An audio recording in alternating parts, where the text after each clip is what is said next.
Well, let's now look at Rappler's Wrap for today, a list of the 10 most important events around the world you shouldn't miss. At number 2, hold on to your hats. NASA says an asteroid will zoom within spitting distance of Earth on February 15th. The U.S. Space Agency says it is the closest flyby ever predicted for an object this large. NASA says the 2012 DA-14 will be just around 27,700 kilometers above Earth's surface when it speeds by. That's outside the Earth's atmosphere, but closer than the orbit of most weather and communication satellites. At number 4, 2 Russian fighter jets violate Japanese airspace on Thursday as Tokyo scrambled its own planes in response.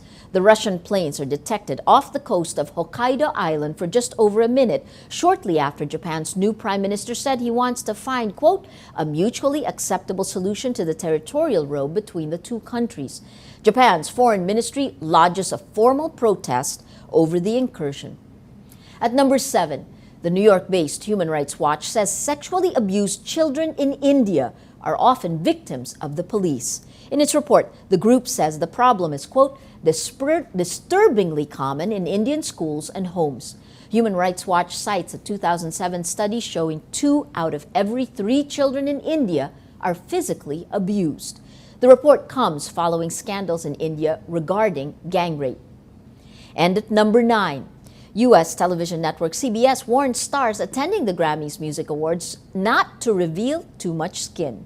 In an email leaked to media outlets, the television giant also warned of, quote, puffy bare skin exposure around the genital region and said thong-type costumes are problematic.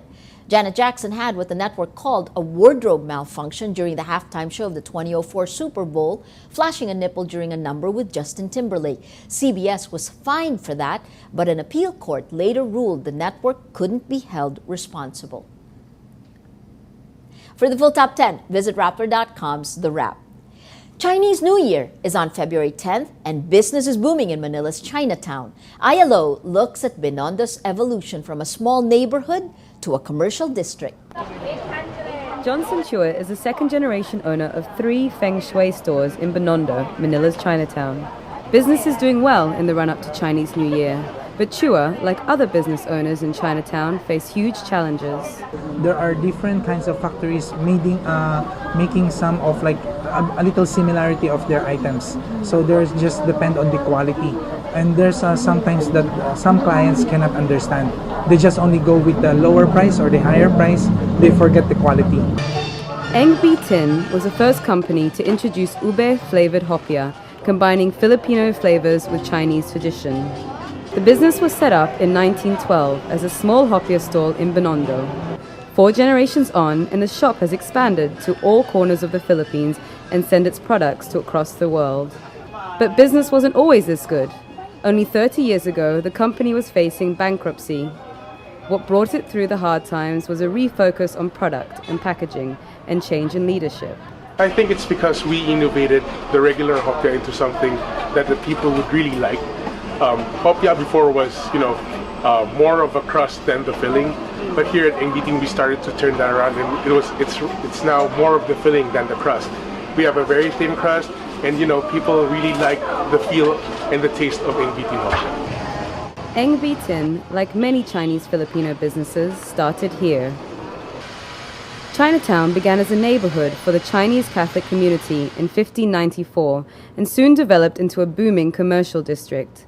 There were Chinese immigrants escaping hardship in mainland China. The thing was, majority of the Chinese who came here at the time were not really the professional types. No, they were largely the peasant class.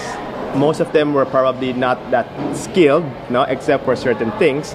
And so when they came here, they really couldn't have much of a professional choice. I mean, they couldn't be a doctor, they couldn't be a teacher, So most of them ended doing 2 things, and that was, one is service industry, and you know how to cook, you open a restaurant. And number 2 was trading. Many of the Philippines' biggest entrepreneurs had their humble beginnings in Chinatown. The Philippines' richest man, Henry C., began with a small shoe store in Quiapo called Shoe Mart. This grew into what we now know as SM, the largest chain of malls. There are old businesses which have updated themselves, meaning they stick to their core product, but they modernize in terms of production, in terms of maybe advertising, packaging, and all that. 2013 is the year of the water snake. Snake years are marked by major transformation and change, and sometimes great upheaval. Binondo businessmen say it's a constant game of evolution as each new generation adapts to the changing times. ILO Rappler, Binondo, Manila. 3 astronauts aboard the International Space Station, or ISS, will be holding a live Google Plus Hangout later this February to discuss life in space. NASA announces the plan Thursday. Kevin Ford and Tom Marshburn of NASA and Chris Hadfield of the Canadian Space Agency will speak live from the ISS. NASA's followers on social media can send in 30-second video questions that will be asked during the Hangout. The video must be uploaded to YouTube and tagged with the hashtag AskAstro. Viewers can ask questions in real time via Google+, YouTube, Twitter, and Facebook.